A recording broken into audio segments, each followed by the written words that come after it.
Welcome to the Think Podcast. This is Joel Sedecase. Psalm 19:1 says, "The heavens declare the glory of God, and the expanse proclaims the works of his hands. Day after day they pour out speech. Night after night they communicate knowledge." So it sounds like the more we study the heavens or outer space, the more we ought to come to glorify God.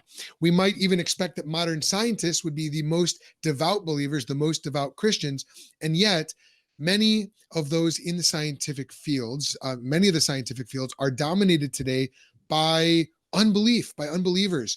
And so my guest today wants to change that situation and wants to show everyone how astronomy and astrophysics, which unravel the mysteries of the universe, bring glory to God. His book, The Story of the Cosmos, recently debuted on Amazon and made quite a big splash. He also hosts a podcast called Good Heavens. Daniel Ray, welcome to the show. Thank you, Joel. How are you today? How do you pronounce your last name properly? Sedecase, and it's Set a pick case. up a case, set a case down. Set a case. Okay, cool. Yes. Well, thank you, Joel. We connected on Twitter, and I'm looking forward to chatting with you. It sounds like we have a lot in common in terms of what our interests are. And thank you so much I'm glad Harvest House could get you a book too. That was really cool. That was very cool. And I've got my copy right here with me. Good. I do too. I'm ready to go. So if you want to reference page numbers, I've got it in front of me too. Wonderful. Well, you are a former school teacher and a lay astronomer. You earned your master's in Christian apologetics from Houston Baptist University. And in your thesis, you explored C.S. Lewis, right? The contemporary relevance of his imagination in the Chronicles of Narnia. Yes. How did you come to be so interested in the cosmos and in C.S. Lewis? Well, briefly, my interest in the universe began with Carl Sagan when I was 11 or 12 years old, when Carl Sagan Cosmos debuted on PBS in the 1980s or early 1980.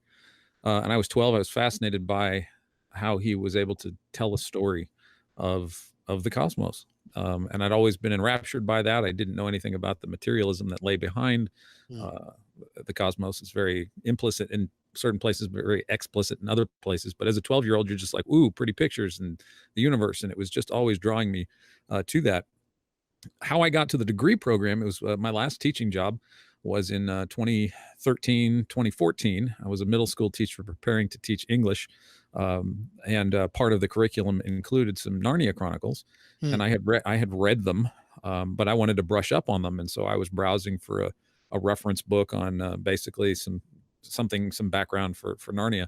And then I ran across a 2008 book written by, let me see if I can bring him up here, written by my professor there on the left, Dr. Michael Ward. Dr. Ward was my thesis advisor. Let me see if I can find a book here. Well, Dr. Ward was my thesis advisor, and he wrote this book called Planet Narnia. And I was enthralled by the book. It was absolutely amazing to me that it's in a whole nother podcast to talk about how moving it was, but it was literally a life-changing book. And so after my year at the teaching the middle school, I was so enthralled with the book. I just wanted to come to HBU and study under Michael.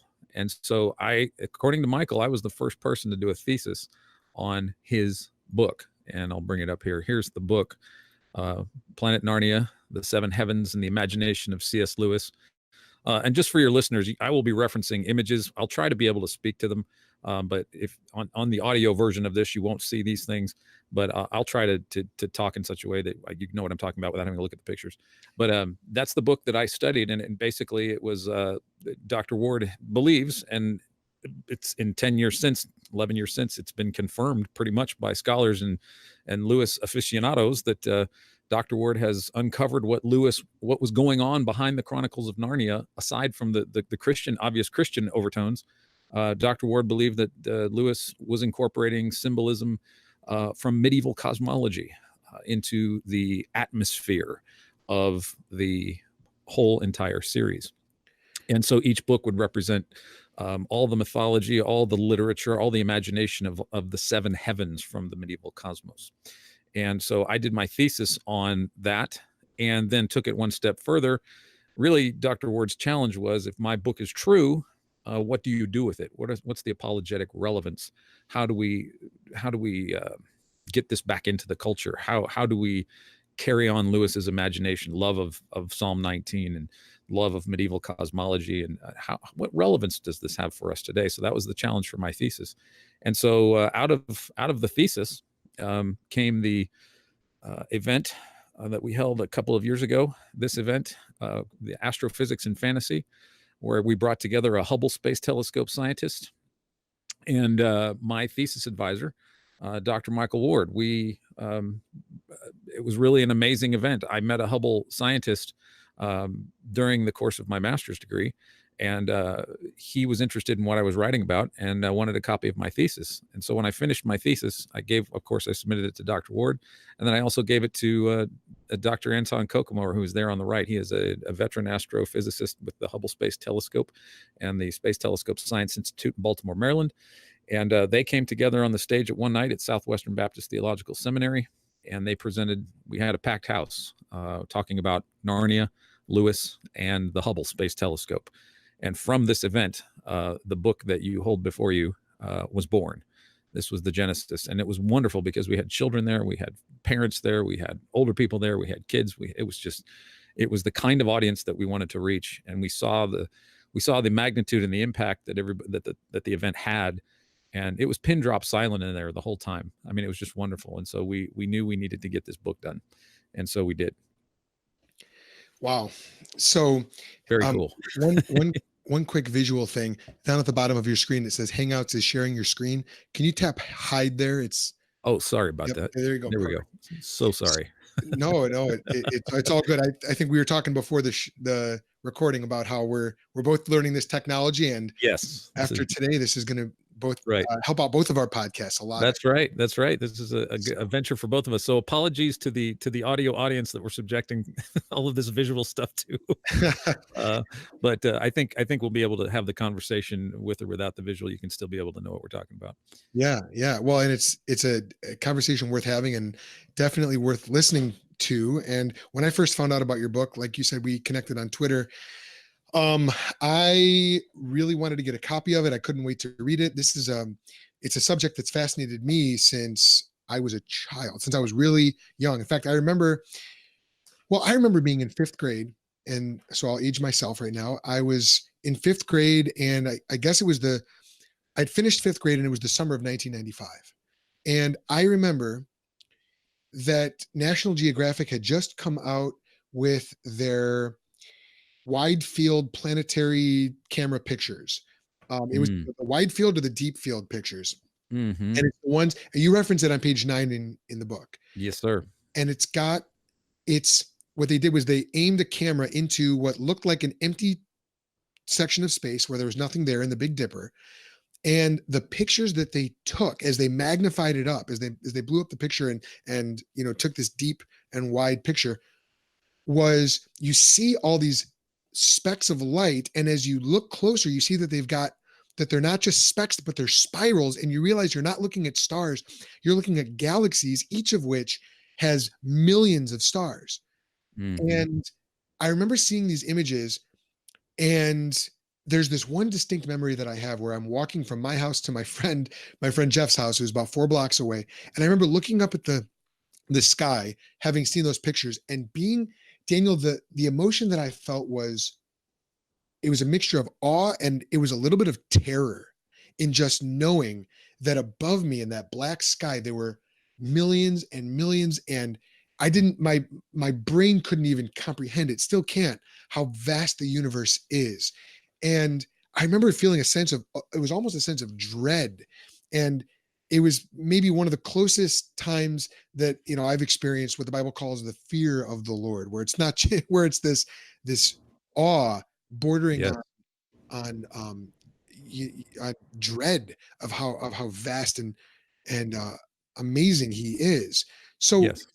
Is that what you're trying to get across in this book? What would you say is the big idea of your book, The Story of the Cosmos? Well, you hit the nail on the head, Joel. The basic problem with what we're having today is sky blindness. That in most modern metropolises, we don't even see but a handful of stars. If you're in New York City, I had an image up there a minute ago of New York City, Times Square, a black patch of sky above the lights of Times Square. There's absolutely no stars visible in the photograph.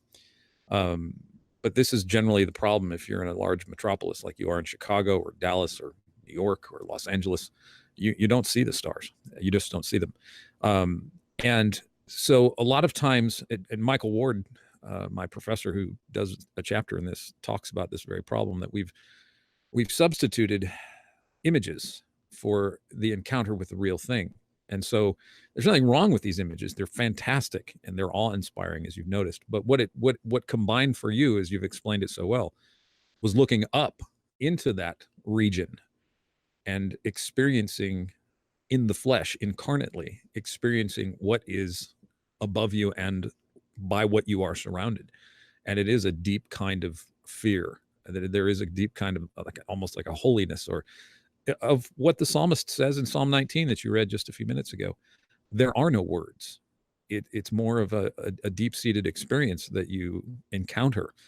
And so one of the things that we want people to do with this book, Joel, is to have that kind of encounter, to encourage that kind of encounter, in not just a scientific way, because I think in a lot of ways, in the last 500 years, the church has slowly surrendered nature in general to materialistic science.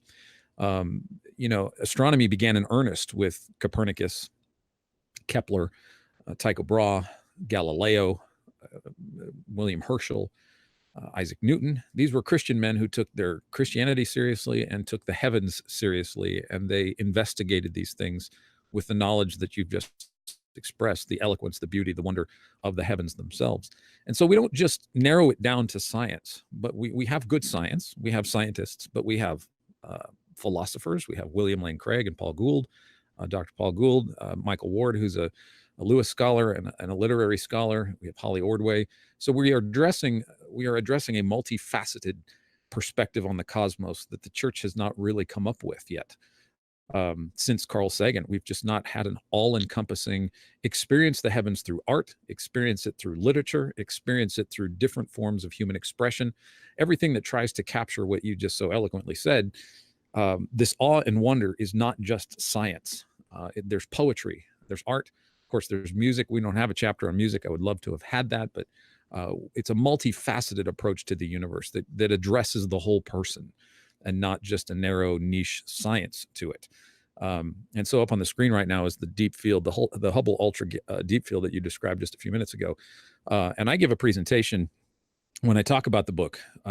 There's now what they call the Hubble Extreme Deep Field, which is just, they've added more light from different wavelengths of light to the image. They now refer to it as the Hubble Extreme Deep Field. And just to break down what you had described, the deep field is 800 separate Hubble images, 400 Earth orbits to get these images, 12 different wavelengths of light, yielding 10,000 galaxies. Now, you had talked about being outside and looking up at the sky at the time and making the correlation. But the spot of sky in which those 10,000 galaxies appear is no bigger than the head of a pin held out at arm's length. So how many heads of pins would it take to cover the sky just above your head, let alone, encircle the earth? It is unfathomable and beyond words. And so we don't just deal with the science of the gas and the matter and the energy, but we deal with the awe and the beauty and the aesthetics and the philosophy and the art and everything else that the heavens have influenced, to give it a much more of a holistic approach to understanding the cosmos. Now, you mentioned some of the different contributors, William Lane Craig and Paul Gould, who co-edited it with you, correct? That's right. That's right. Yeah. And you've got Brother Guy Consolmagno. And I'm just, when you were choosing your authors and your contributors for the book, did you have topics in mind that you wanted and you thought, this would be the perfect person? William Lane Craig would be the perfect person to write on this subject?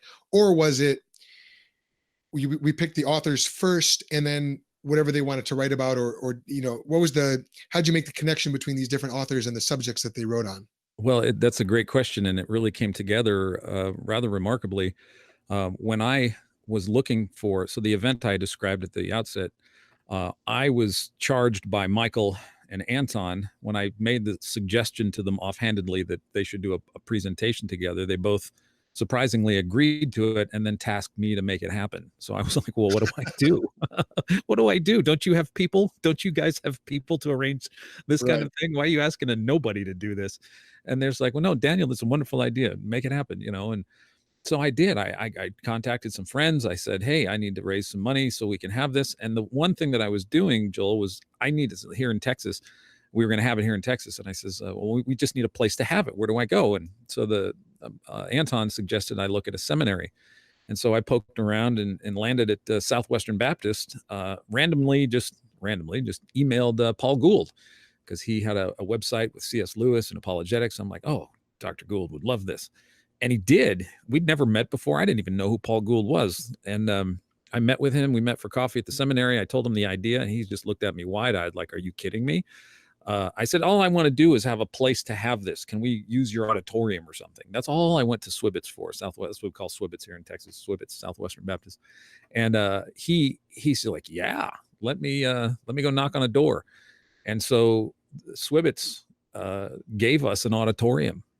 And then they actually became the nonprofit to where we could raise money for the donations for the event. And they gave us the auditorium, and it was wonderful. And so when I'm coordinating this with Paul, Paul doesn't know me. At this time in my life, Joel, I had graduated, but I hadn't been a professor. I've never written anything. I haven't been published.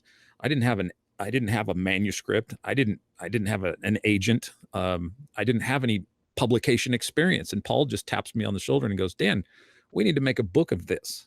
I said, what? No, I actually turned him down. I said, Paul, I didn't know him. I thought he was just being nice.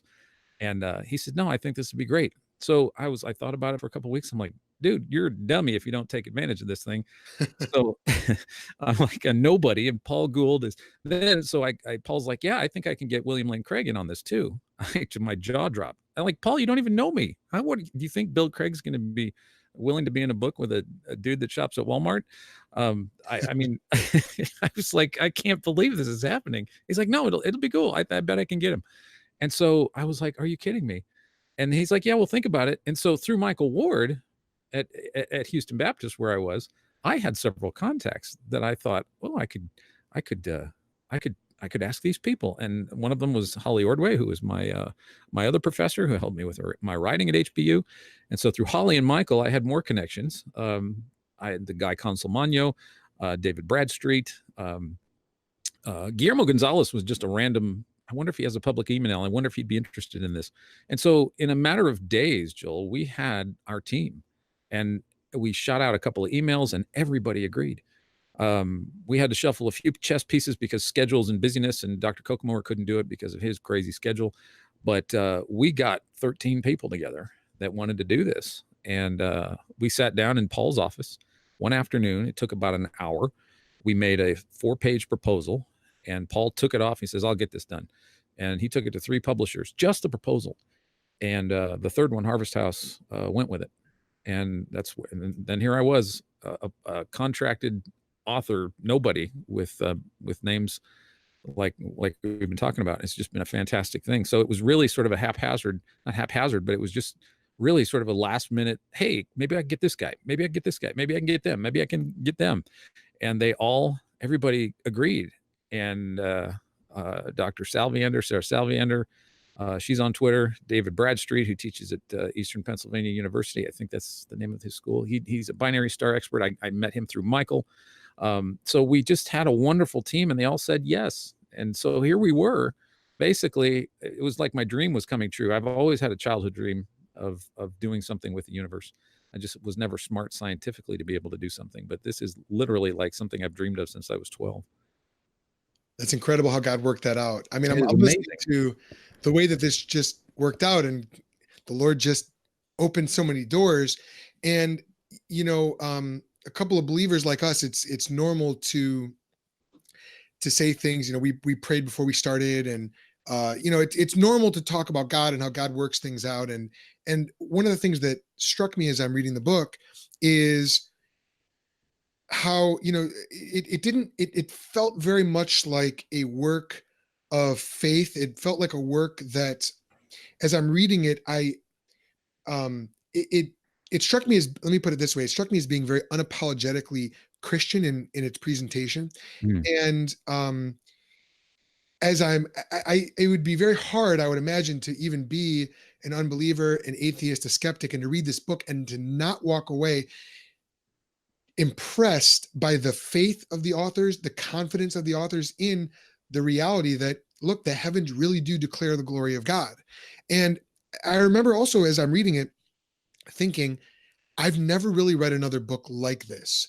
I've of course, I've encountered the cosmological arguments, and I've been watching apologetics debates for years, and even mm, participated in some interfaith dialogues and things like that.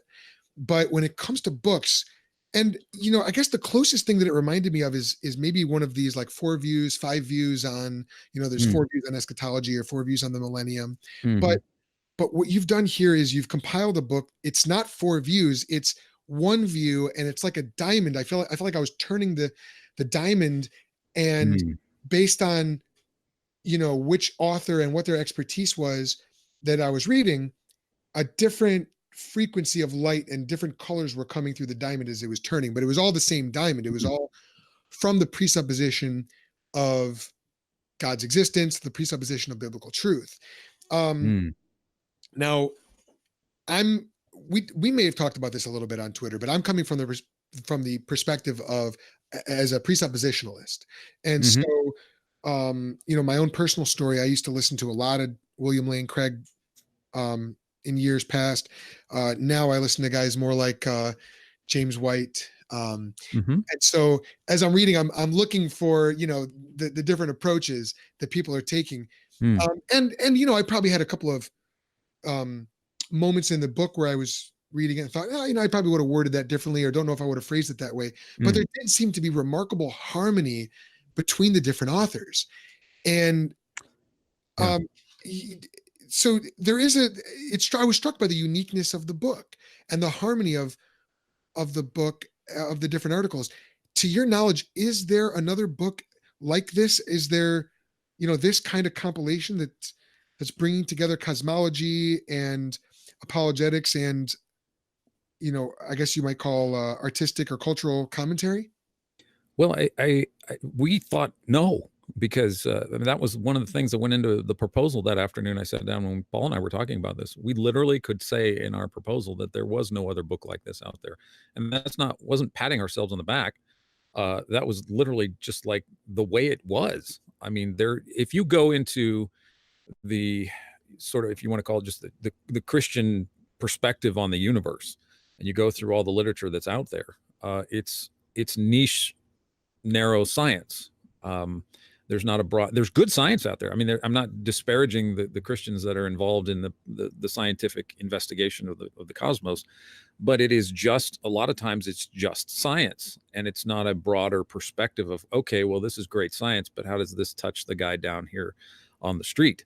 And I liked your analogy at the beginning of the podcast. The idea, you're walking down the street and you look up. That's the kind of person that we that's the kind of reaction, the kind of person, the kind of thought that we wanted to have presented to people. And so we did not think that there was this interdisciplinary sort of approach from a Christian perspective, ecumenical in its nature, because we have Anglican, Catholic, Presbyterian, Baptist, non-denominational people represented, and we are all in unison for the glory of God. Psalm 19 is our centerpiece. It is a focus on what we as Christians would call general revelation. It's not theologically heavy so that it would be off-putting to anybody who is not a Christian. We tried to make it accessible for the unbeliever, and we tried to make it encouraging for the believer.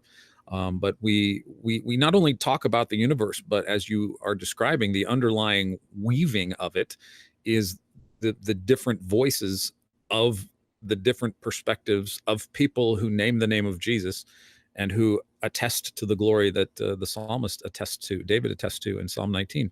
So the only thing that Paul and I literally, and I, in all of my research in the 5 years that going all the way back to my master's degree, there's nothing like this from the church that I could compare this to other than Carl Sagan's Cosmos from 1980. I mean, this seems to have that. I mean, we're not as probably not, I wouldn't say that we were as nearly comprehensive as Sagan is. I mean, if you read Cosmos, it's very dense, it's philosophical, it's theological, it's scientific. That's what Sagan's genius, that he and his wife, Ann Druyan, could weave this narrative together, along with Steven Soter and the producers of that original series. So it's much more encyclopedic in their approach. We don't come at it so densely, but we felt like at least we needed to have the church respond in a very holistic kind of way, setting aside the in-house debates of age and different philosophical and apologetic approaches to apologetics and the proclamation of the gospel and the technical sides of in-house methods of how we go about proclaiming Christ. We set that aside and focused on, we didn't try to prove God's existence. We assumed it. We don't have the traditional philosophical or apologetic arguments that you might think would be in there, though. Bill Craig, of course, is classic William Lane Craig. He's doing his thing, and Dr. Luke Barnes is in there talking about fine tuning, and so there are those things, and it would satisfy people that are interested in those things. But there's also art, there's also literature, there's also philosophy, there's history. It's a multifaceted approach that we think can speak to the whole person. And one of the wonderful miracles, I think, of the book was that we didn't sit down as a team across the table from one another and say, how are we going to do this? Paul and I just said, would you like to do it? We're talking about Psalm 19. Can you come up with something that you can think of along the lines of how you see the glory of God and what you do? That was it. And we got the essays, and Paul and I didn't have to do much as far as editors goes because everybody's published except me. And it was easy to edit. And so we edited everything. And then I wrote my introduction after we edited, and I read and reread everybody's. And then I told the story of everybody's essay, rather than going, Bill says this, and Holly says this, and Melissa says this in chapter 1, 2, 3, or whatever. I took all of their stories and I put it into a story. So there's references, both tacit and implicit, explicit, to all the chapters in my chapter, but I tie it together like a story rather than just saying, in chapter 7, you'll read this. And so by the time you're done with my chapter, you're ready to start making those connections in the other chapters as well and seeing the cohesiveness. Arguing for God, although you're right, William Lane Craig, he does his thing. We just let him go. Does his thing. Yes, he does. He does his thing. But there is, permeating throughout the book, there is the assumption, the implicit assumption, God does exist. Mm-hmm. Here's what his heavens are saying. So it's taking Psalm 19, verse 1, the heavens are telling the glory of God. And it's translating it for the kid walking down the street, for the grandma taking, walking her kids home from the park, or the amateur astronomer just bought his first telescope. Hey, here's what the heavens are saying. Right. We're like the Apollo guys. I mean, Apollo was just 50 years ago this past weekend, and we're just average guys, as you see here, Neil and Buzz and Michael in our casual dress casuals, about ready to be going to the moon. In a couple of days, this image was taken a couple of days before launch, and pretty soon these men are atop a 5-engine Saturn V rocket that's 363 feet tall, and they're about to be shot off 240 miles away. Extraordinary achievement using very ordinary men who are very knowledgeable. And after they returned from the moon, they went on a 45-day tour around the world. And for a couple of weeks in late summer of 1969, there was a kind of unity among the nations that God attests to in Psalm 19. The line has gone out throughout the whole earth.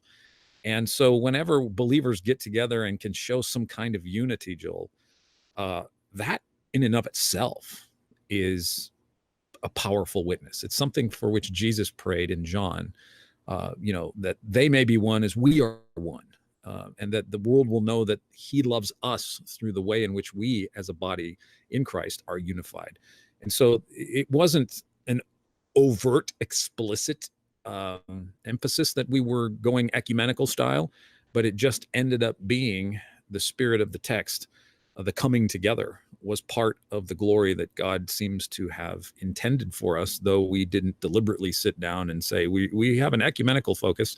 We just got experts in their field who are Christians who love to talk about the universe. And it just came together so beautifully. And that's just an attestation, I think, of the way the Spirit works when we're focused on the glory of God. And as you focus on the glory of God, as you focus on what the heavens say about the glory of God, there's, you mentioned the moon landing, which took place 50 years ago. As we're recording this, it was, the anniversary was a couple days ago. And was it Neil Armstrong who? No, it was the chaplain. It was the Navy chaplain, I believe. I think it was on board of an aircraft carrier. They celebrated communion. Okay, And, yeah, that was Buzz. They may have done. I don't know if they did that on the Hornet. The Hornet was the pickup okay, from was that it? when they splashed down. Well, I don't know if they did communion on the Hornet, but I do know that Buzz Aldrin, uh, the lunar module pilot, he was the second man on the moon. He went to the moon with Armstrong. When before they got out, Aldrin took communion, administered communion to himself. And it was the first time, it's a historic event. But Buzz was a good Presbyterian.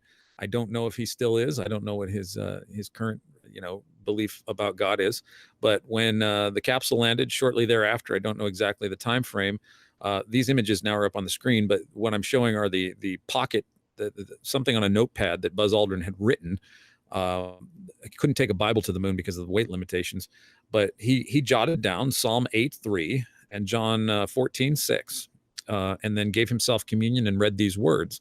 And the verse from John: "I am the vine, and you are the branches. And whoever remains in me, and I in him, will bear much fruit. And apart from me, you can do nothing."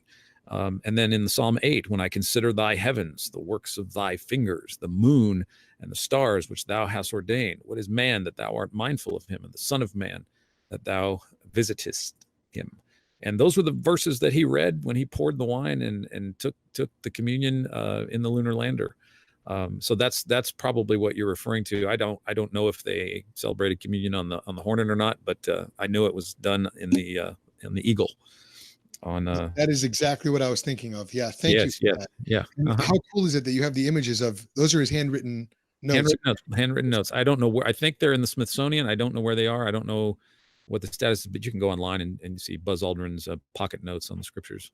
All right. Well, this is striking to me because here you've got a man who walked on the moon, who saw the cosmos.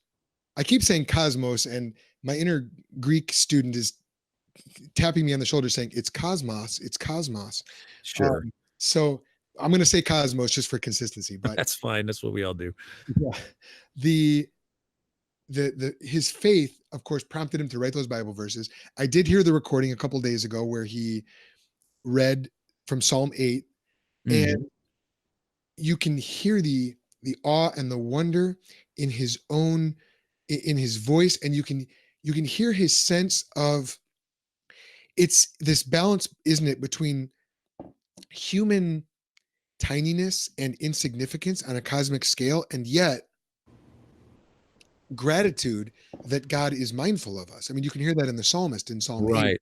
Right. You And know, I think you make an interesting point there, Joel, that I think is lost in the dialogue between science and religion in general, the point of significance, because David is pondering that in Psalm 8.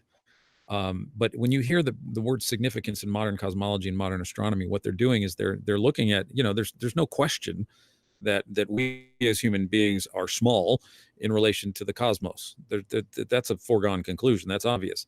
But what is deduced in modern cosmology and modern astronomy and in modern secular materialism is that we as human beings are insignificant because we are small. That is not a scientific conclusion. And that is not borne out by the empirical evidence of science. Because we're small does not mean that we are insignificant. Hence, David's confession in Psalm 8. Why are you?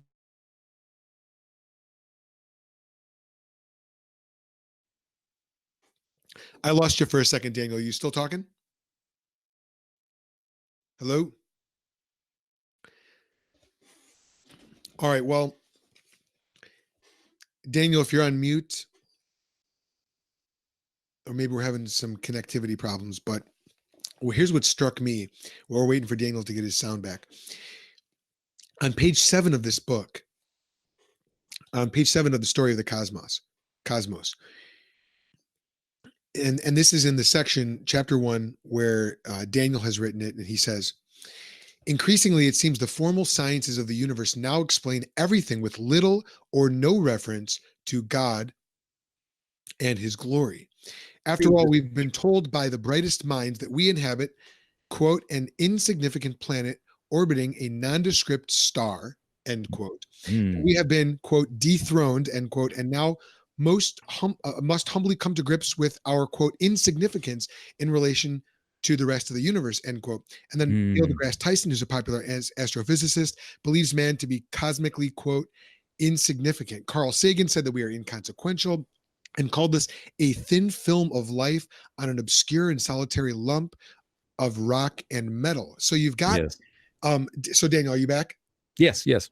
All right. So it's so interesting to see the biblical view of man's tininess and therefore the awe over God having imbued man with significance versus the atheistic parody of that, which, and it's an attempt to recognize our place in the universe, but without God, there, in a sense, they're right that without God, there is no significance. We are meaningless. Right. Unless we presuppose God. But it's contradictory, Joel, because it's an is-ought fallacy with the atheist conclusions, because the universe doesn't tell you whether or not, in a purely materialistic universe where there's no mind, no God, no creator, you don't get insignificance from the cosmos. You are interpreting that. So it's not even consistently scientific to say that we are insignificant. That's a philosophical, metaphysical conclusion, assumption, presupposition, if you will, to deduce. But the stars, the moon, the universe, galaxies, the Hubble Ultra Deep Field, they don't all point fingers at us and say we're insignificant. That's ourselves doing it to ourselves. And but as Christians, who is constantly behind the denigration of man, not just man. We don't wrestle with flesh and blood, but what principalities and powers that are in heavenly places.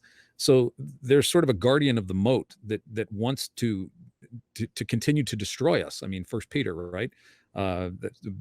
Be sober and vigilant, because your adversary, the devil, prowls around like a roaring lion. And so behind this, so it's almost like the devil has a, I'm not attributing all scientists to demon worshipers or devil worshipers. I'm not saying that. But behind the materialistic science is this effort to continually demote, and to remind people that we are nothing, that we are inconsequential, we are insignificant, we don't matter. And we wonder then why, for example, the suicide rate in the United States, on average, you may be familiar with this statistic, on average, a capacity crowd at Wrigley Field every year takes their life. That was a 2012 statistic that I came across in my research, but that's the suicide rate in just the United States. Right, and that rate is on the rise too. It is. And so Anthony Bourdain, everybody's shocked. How could a guy on top of the world with such renown, with such a cool show, how could a guy like that end up in that position? But the other problem with the secular scientific materialism is they too, Joel, will acknowledge the awe and the wonder. Sagan does this, Tyson does it. They think that, okay, you've just demoted me to thin film. You've just told me I'm an insignificant slime, but now you turn around and tell me that I'm supposed to be awestruck and humble and in wonder of this cosmos that doesn't care about me and that wants to kill me. How can I derive awe and wonder on the one hand and be told I'm just mud on the other hand? It's a very inconsistent dialectical tension for the soul of human beings to be in that position, and to have no answer for why the universe is so beautiful and awe-inspiring, and yet it seemingly wants to kill us and seems so haphazard. It's a giant problem that I think when you go to like local astronomy clubs and you see, like a couple of weekends ago in June, the Grand Canyon has an annual astronomy weekend, and it's packed. They have people out in the parking lots. It's a dark sky park, and hundreds of people, if not thousands of people, attend these things. because they're hungry to see the beauty of the universe. But what's missing, Joel, is what it all means. New York Times just ran an article about this on the 50th anniversary of the Apollo, talking about what are the heavens? Why do we go there? What are we looking at? What are we trying to do? How can we derive meaning from this? And our book is, I think it's going to fill that void. I mean, not everybody's going to embrace it, but we certainly do try to make that reconnection. It's a Romans 12 sort of thing, renewing the mind, reorienting yourself, reminding yourself of the fixed order and the beauty and the glory that is in the heavens. And I've been talking about this in Sunday school. I've been teaching Sunday school this summer, talking about how we go from general to special revelation, and how Jesus was constantly using metaphors and similes and parables from nature. And we're cut off from the universe, almost so that we can't use these examples from the sky in the proclamation of the gospel. But I absolutely think that we must, and we can, and we should. And that's why we wrote this book. You know, it's a fascinating perspective, the idea that even in astronomy, there is no neutrality, in the sense that astronomy is either being done to the glory of God, or it's not. I mean, it's, in the one sense, it is being done to the glory of man, but really the conclusions that they're reaching is, it's not glorifying to man, other than the fact that, you know, we believe this, or you know, an atheistic astronomer would believe that, as you pointed out, the idea is that we're this thin film of life, and yet the thin film of life supposedly has everything figured out. You know, we're able to, based on our very limited perspective on the universe, we're able to figure it all out, and determine our own significance. But ultimately, it is a space, forgive the term, where there is spiritual warfare being played out. And oh yeah, absolutely. in the heavens, in the cosmos, I mean, we would expect, I mean, just like anywhere else, whether it's the church or the workplace, or you know, the marriage bed, anywhere else, there's going to be spiritual implications to it. There's going to be spiritual realities at play. I hadn't really thought about that before. How? Yeah, it's Isaiah. I think it's Isaiah 6. The whole earth is filled with his glory. That's right. That's right. I mean, and Jesus goes all the way down to the lilies of the field to make an analogy of his glory. That there's more glory in a lily than there is in all the pomp and circumstance of Solomon's Sunday best. And, you know, Jesus, think of all the nature metaphors that Jesus uses. I am the bread, I'm the rock, I'm the light of the world, I'm the vine, my Father is the vine dresser, stones, birds. There's nothing off limits to the things that Jesus would refer to in nature. I mean, even he calls himself, when he's revealing himself to John on Patmos, he says, I am the bright and morning star. And when Balaam is prophesying for Balak in Numbers 24:17, he sees a star, the star of Jacob. And in Matthew, when Jesus is giving the Beatitudes, he says, you know, blessed are the poor in spirit, for theirs is the kingdom of the heavens. And it's plural in the Greek. I don't know why. I mean, I do know why English translators translate it that way, but the heavens in the Old Testament is always plural, shamaim. And so Matthew's gospel to emphasize this, he's like, the kingdom of the shamaim, the kingdom of the heavens is here. One greater, the one who made the heavens, is down here with you, and talking to you and speaking with you. And then he turns around remarkably in Matthew 5:14-16. Jesus says to us, you are the light of the world. So let your light so shine before men that you may glorify your, that they may see your good works, and that they may glorify your Father who is in the heavens. And this goes back to Daniel in Daniel 12:3, where Daniel says, those who turn many to righteousness are like the stars that shine forever and ever. So Joel, you know, it's interesting, in the secular materialism, Carl Sagan popularized this idea that we were star stuff. And, you know, that comes from the idea that, well, there's carbon in our bodies and there's carbon in our suns. And since there is no God, we need a carbon maker. And the only carbon maker that secular materialists can come up with are supernova suns. When suns go kaboom, they fuse and make carbon. And that must be where our carbon came from. Now, it's true that there's carbon in the suns and there's carbon in our bodies, but it's not true. And no one's ever proved the direct line from a supernova to human sentience. I mean, how did carbon get in our bodies? Nobody has an explanation for that. Right. But it is akin to, you know, Sagan would say we were star stuff. But really, it's kind of parallel to what Scripture does say to us. We are like stars, Joel. If you go to Genesis 15:5, where I love that passage where Jesus takes, pre-incarnate Yahweh takes Abraham outside, or Abraham at the time, and he says, he shows him the stars, and he says, "Count the stars if you're able. Your generations, your progeny, are going to be like that." And outside in the desert, wherever they are, looking at the complete dark skies. And Jesus is telling Abraham his descendants will be as numerous, and as we get the New Testament, as luminous as the stars in the sky. And then Isaiah 40:26, where it talks about Isaiah is reminding Israel, you forgot, Jacob, Israel, why do you say your way is hidden from me? I name all the stars. I created all the stars. Not one of them is missing. So why, Jacob, do you think, and why, O Israel, do you think that I don't see you? And so the universe is a Jeremiah 31, with God talking through the prophet to Israel about the new covenant. God likens his new covenant, Jesus, to the fixed order of the heavens, Joel. So it's so rich with metaphor and truth and beauty, and like you said at the beginning of the podcast, awe and wonder, and a kind of a holy fear and a kind of terror that it invokes when you really contemplate it. There's a Native American legend that I have here up on the screen that I ran across a couple of days ago, and it's about a story about coyote talking to meadowlark, a bird. The animals are personified here, and the coyote says, "My brother, when I am gone, tell everyone that when they look up into the sky and see the stars arranged this way, that I was the one who did that. That is my work." And it's interesting that this Native American tale is more closer to the truth of what Scripture reveals than what modern science reveals about the stars. They are the handiwork of a creator, and the ancient cultures understood this. The foundations of our Western scientific intellect understood this. That's the bedrock of how we understand the stars and how we know anything scientifically about the universe, is because some brave men who were faithful in the midst of Reformation and Counter-Reformation, including Tycho Brahe and Johannes Kepler, Galileo, the persecution that he endured. These men stood fast on their faith and stood fast in what they were revealing, and it was because of their pioneering efforts that we understand the universe is intelligible. And we continue to assume the intelligibility of the universe, but science itself has no fundamental explanation for why the universe is so intelligible.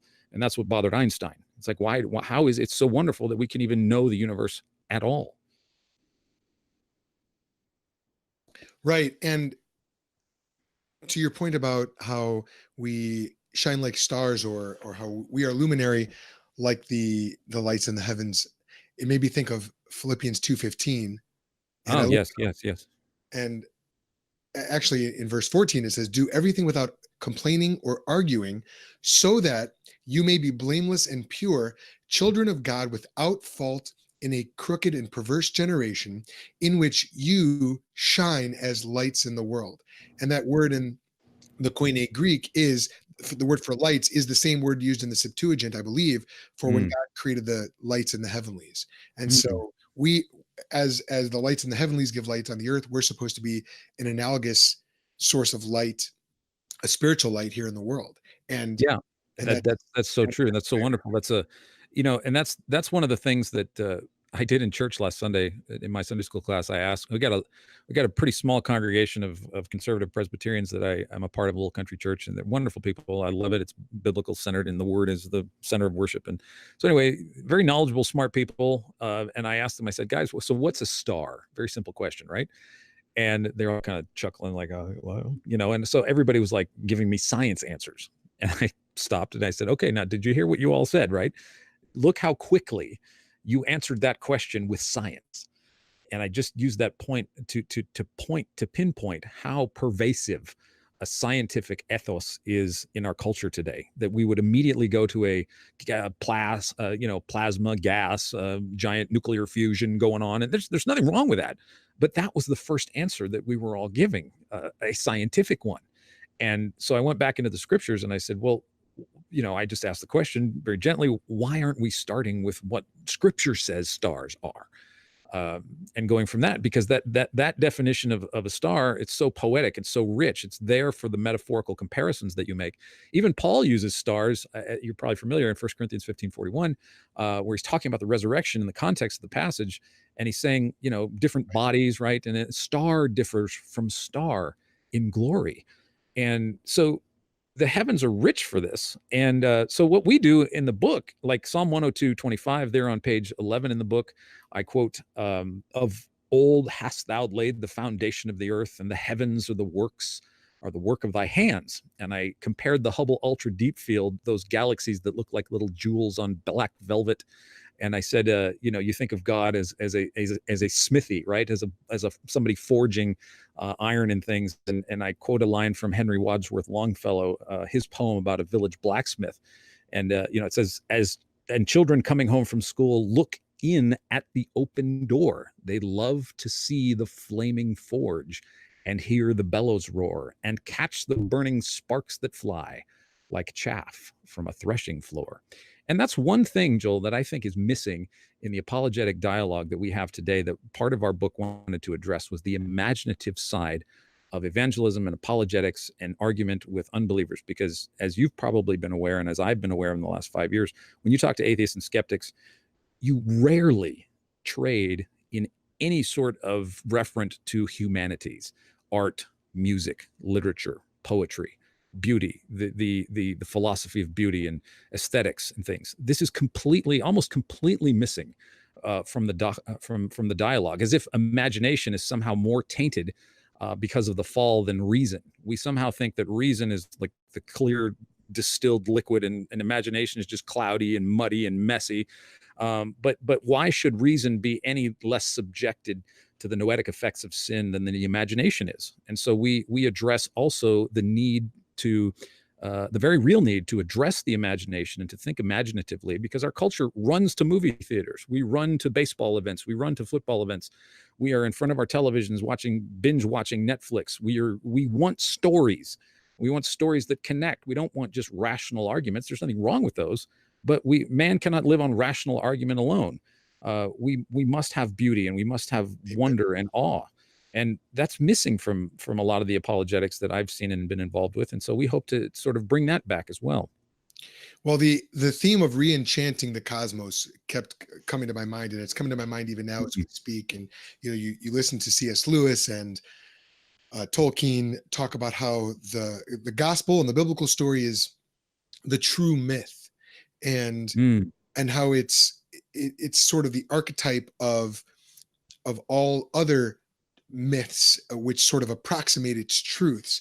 And you mentioned Kepler earlier. We haven't really gotten into it, and I don't know if we'll have time, but when you referred to the founding fathers of modern science, I mean, no name stands as tall as Kepler, Johannes Kepler. And I was fascinated to learn on page 29 in Melissa Cain Travis's chapter, where she talks about how Kepler had this explanation of this tripartite harmony, to use her phrase, of divine archetype, material copy, and the image of God in man. And if I could try to do a rough summary of this, you've got the mind of God, in which the truth and the rational basis, let's say the mathematical and even the storied basis for everything that's going to happen in the cosmos exists. It all begins in the mind of God. Yeah, the logos. We could go with the logos there. With the logos. Thank you. That's perfect. Yeah. The perfect term for it. And then by the logos, by the word of God, which we now know incarnate as the Son of God, but God creates by his word, and he creates in creation the copy, the material energetic copy of the pattern that was in his mind. And then you've got the corresponding the third component of the tripartite scheme in the mind of man. And so man, made in the image of God, is able to look at the copy that's created in the cosmos, and is able to learn and understand something of the mind of God through the creation. And so I've been working on different apologetic arguments, and one of my favorite ones, I mean, I didn't originate this, of course, but one of my favorite arguments is a presuppositional argument from science. The very fact that science is possible presupposes God and proves that God exists. But the way that Melissa Cain Travis explains Kepler's view of this relationship between archetype, material copy, and the Imago Dei, I just thought that was brilliant. Yeah, And that's her doctoral thesis that she just completed, and she's shopping it around for a publisher right now. So yeah, that's she loves Kepler, and that's where she shares your passion there. I can hear she's right on. It's fascinating. We saw her present that last week at the book when we did our book launch. Just an awesome, absolutely awesome foundational presupposition to have in that triune, and it represents the triune nature of God Himself. right, yes, exactly. And I don't know, have you read any John Frame at all? As a good Presbyterian, I got to Yes, yes, I have. you've encountered so I'm sure you're familiar with his triperspectivalism. And he is famous for his triads and how so many different triads in nature and in philosophy and in the thought world and the material world, they do point back to the triune nature of God. And Mm-hmm. I saw that in Melissa Kane Travis's article. Yeah, it caught is me. absolutely a fingerprint, a divine imago Dei, an artist's signature on everything by which we are surrounded in the material world, and even in the non-material world. That's right. The essence of threes, and that was another underlying theme of our book. This coming together of unique things, like ultimately God and man, the heavens and the earth, man and male and female, um, sin and redemption. You know, these we we didn't aim for it, but we ended up with this underlying theme of dancing, and unity and beauty.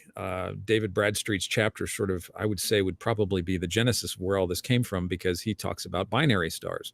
And you mentioned earlier the reference to our sun being ordinary. Well, Dr. Bradstreet argues that it's not, simply on the basis of the fact that it is in a minority of stars that have no companion. So the consensus varies on this, but Dr. Bradstreet's current research, he's been studying binary stars for decades. Majority of stars in our universe have at least one companion. 60 to 70% of the stars in the universe have at least another companion, and they orbit one another. So in that field, our sun is in the 40% minority of stars that are bachelors, if you want to go there. But this idea of dancing, of these things coming together, unlike things, God bringing people together, just the beauty and truth, reason and imagination, all of these things fit together. And we have to begin to, I think, Joel, address, when we do apologetics, to address it holistically, and to make more of a concerted effort to unite things, and to think more with more integration than just this niche specialist disciplines that we're so used to. We need to go to a philosopher for philosophy. We need to go to a historian for history. And we're just so broken up and fragmented that we can't see it was like the diamond you explained earlier was sort of crushed, and we're trying to imagine the diamond through pieces rather than having the whole thing in front of us. And so we need to, at least for me, my passion is to be more interdisciplinary, to be a good generalist. We have a lot of good specialists, and specialists are needed. You know, if I'm going to go get my car fixed, I'm still going to an auto mechanic and not somebody who cooks hamburgers. There's nothing wrong with specialization, but what we need are people that can talk to each other through specialization. The specializations can come together and see what they can learn from one another. And that was Sagan's genius, because he studied, actually, you'll appreciate this, he was at the University of Chicago in the 50s when they implemented the Great Books program, and they called it I forgot what the name of the program was, the Hutchins program.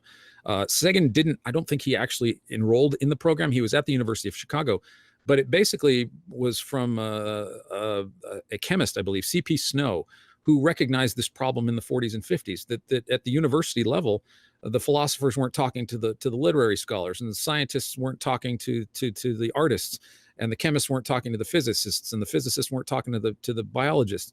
And there was just this, over here, they don't even know what Pride and Prejudice is, but they know all about bacteria. But the folks that know about bacteria don't know anything about stars, and nobody was talking to each other. And so there was this emphasis to reunite and to do an interdisciplinary sort of thought process. And Sagan was very much there at the genesis of this at the University of Chicago. And without that association, Sagan's biographer, Key Davidson, argues that there would not have been a Carl Sagan cosmos without what he saw at the University of Chicago. So we as Christians have to go back and begin to connect things that have been disconnected. Reconnection, recreating, renewing our minds, as Romans 12:1 says, seeing everything, taking every thought captive to the obedience of Christ. I used to think that was a killjoy verse, but I don't anymore, because taking thoughts captive to the obedience of Christ helps you to see creation far more clearly, because you're bringing in other facets of things, as you said so earlier. And that's what we need to continue to do, is to emphasize the integration. So when Christians hear this and they get excited about the cosmos, and they order your book, The Story of the Cosmos, How the Heavens Declare the Glory of God, which I know you can get on Amazon, which I also know had a wonderful debut. It was the #1 in its category when it came out, and that was very exciting. Yes. So they order your book, they read it, they get excited about how the heavens declare the glory of God, and they want to take their study further. Mm. Daniel, give them some recommendations. What should they be reading? What should they be listening to? What should they be watching? Well, if this fascinates you, there's a couple of books that I will recommend by a couple of our authors that'll whet your appetite even further about this idea of integration and beauty and reason and imagination. The first would be Dr. Ward's shorter work called the Narnia Code, which is a sort of a broken down, distilled version of Planet Narnia. And that'll get your imaginative juices going if you love Lewis. Holly Ordway has written a book on the imagination and apologetics. That came out a year or two ago. Fascinating. And, HBU, Houston Baptist University, where I was, is teaching this. It's on the forefront of reason and imagination and apologetic integration. And there is a online journal now from a lot of my former classmates that I studied with 5 years ago, called an Unexpected Journal. And it's current and former students of the HBU program. And it's not just limited to them, but this is an effort. We all graduated the program and go, well, what do we do now? We got to do something. I mean, it's that good. And so everybody that has launched out of that program has been involved. I have a friend who is a contributing author to the recent Mama Bear Apologetics book. Rebecca Valerius has written several chapters, and she was a classmate of mine, and she's in that book with Hillary Morgan Farrar. And my friend Zach started an Unexpected Journal, and it's just an in-depth, wonderful, accessible essays on reason and imagination and integration, and it's very lay level stuff. I mean, there's some good stuff in there, and so those are three sources where you can start. And I would also say find, in terms of having a personal encounter with nature. That's what we need to do again too. It's not just reading books and reading stuff online. Go out into the forest, go find a dark sky park, look up the International Dark Sky Association and find dark sky parks near your area where it's literally a gold tier dark sky, no light pollution park. My friend Sarah runs the website savingourstars.org. And Sarah she does it all for free. She doesn't make any money from this. She's not selling anything. It's all free resources for you to go get yourself in the body, outside, away from a screen, into a dark sky park and marvel at the heavens. So that needs to be done. If you want to just kind of get a cursory backyard familiarity with the universe, I recommend a wonderful software program for your laptop called Stellarium, with 2 L's, stellarium.org. It's a free software program. It runs on your laptop and it gives you the stars over your backyard. And you can, there's phone apps that you can do this with as well. But what I think we really need to do, Joel, is to re-encounter Christ again, to re-encounter nature as it reveals Jesus, and then to get ourselves out, like you said at the beginning, to get ourselves out underneath the sky and contemplate, like David did in Psalm 8, and get away from as the call in Revelation to come out from the metropolis, come out from the mother city, and get out under the glory of God and see it afresh once more. So those would be some places where I would recommend starting to stir your imagination and recapture and refamiliarize yourself with wonder. And then if you're really into it, go out and buy a telescope like I did. Wonderful. Daniel, if folks want to get in touch with you or follow along with your work so that they know when your next book's going to come out, and yes, I'm putting you on the spot there because this was so good. We need another one. We need part 2. But how can people get in touch with you, follow along with your stuff? Well, I'm mostly active. I represent myself, though I fly the banner of the book on Twitter. I'm at story _ _cosmos. And I'm pretty active on Twitter right now. And daily I engage with atheists who are civil and like to chat. I love to be funny and cute and humorous and talk about the book. And So I'm there on Twitter. I also have a podcast on Patreon called Good Heavens with an exclamation point, a podcast about the universe with Wayne and Dan. And I'm accessible there. And through both of those pages, you can get in direct contact with me if you're interested. And I'm open right now, as my co-editor Paul Gould is, to more speaking engagements or more online dialogue. If you'd like to do that, I'm open for those as well. Wonderful. Daniel, anything else you'd like to leave our listeners with before we wrap up? No, I just I hope you guys in Chicago could get out from underneath the towering heights of the Windy City and find some stars. There's this podcast out here called Curious City, and they answer all kinds of Chicagoan questions about the city. And one of the questions is there any place where you can actually see the stars? And the closest thing that they came to a dark sky was in the smack middle of Lake Michigan. If you go out in a boat, it's, I don't know how many, 25 miles out. It's the closest thing you can get to a dark sky. And even there, the glow from the city pollutes the light. So you can't really truly get a dark sky. I remember being a kid going out to visit relatives out in Iowa. And I had to go all the way out into Iowa in order to see. And I was amazed by there actually is such a thing as a Milky Way. It doesn't just exist in pictures. Oh yes. We were, my friend Sarah and I and her mom a couple of weeks ago were out in an official dark sky park in near Quanah, Texas, near the Texas-Oklahoma border. And it is a gold tier, the darkest of dark skies. And I brought my telescope, Joel, but I didn't even use it really because I was so enamored, and I've been looking at the stars for a long time. I was so enamored, never been under a dark sky like that before in my life that I can recall. And it was absolutely phenomenal. And the Milky Way was so bright, Joel, that it looked like clouds. I mean, it looked like clouds were rolling in from the eastern horizon as the sun went down. And it was phenomenal. And it is so worth going to find where these parks are. But I know in Chicago there's such a difficult. You'd have to go on the International Dark Sky Association to find the actual dark sky parks that would be anywhere in and around. They're harder to find in around big cities, of course. Sure. And one last shout out. Just want to show you just really quickly how the heavens are for all of our watching viewers. I'm putting now up a screen on this is the star cluster now, the Pleiades, that you can see rising before dawn right now in the summertime, in late summer, early fall. This is coming up before the sun. This is the star cluster of the Pleiades. Some of you may be people who drive Subaru. Have you ever seen the Subaru emblem? That is what the star cluster of the Pleiades is. And Subaru means, in Japanese, it means unity. And so these are the 6 visible stars you can see from the ground: Atlas, Alcyon, Merope, Electra, Maia, and Tegeta. These are the emblem, the chosen emblem for the star cluster on the car, the Subaru car. But I talk about this in my chapter because of the unity. Because when there's unity, there's beauty.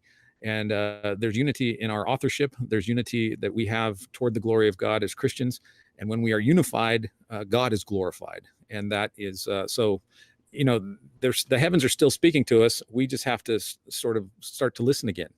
And if we do, it will be awesome. I just think there's a renaissance that I think is on its way, Joel, if we can get more people thinking more Christologically about nature. Amen. Daniel, thank you so much for that.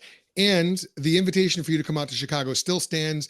We can have another conversation. I don't know how long we've been talking, an hour. Yeah, I have friends in Moni. So our Moni, and Sheila and Tim are great.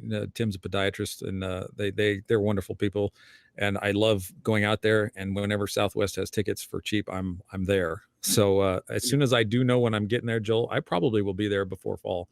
Okay. So I'll let you know. Yeah, let me know, and we'll get something going for you. We'll get you an audience and get you up on stage to talk about this stuff. So woot. All right. Well, my guest today has been Daniel Ray. His book is The Story of the Cosmos: How the Heavens Declare the Glory of God. You can pick that up on Amazon. Well worth the very few dollars you have to pay to get this book. It is a fantastic read. It's revolutionary. Check it out. And if you want to follow along with us, you can go on Twitter @ThinkInst, THINKINST.